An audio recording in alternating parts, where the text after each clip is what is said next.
చవి చూపించి కన్నుల దాహం ఇంకా పెంచి కమ్మని కలవేమో అనిపించి కనుమరుగైకరిగా వాసిరివానా నువ్వొస్తానంటే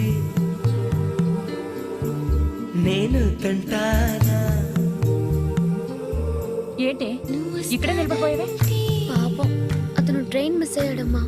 అవునే పాపం, ఇప్పుడేం చేయలేగా, ఇక్కడ నిలబడి ఏం చేస్తావు? నువ్వు రా. నువ్వొస్తానంటే నేను తంటానా.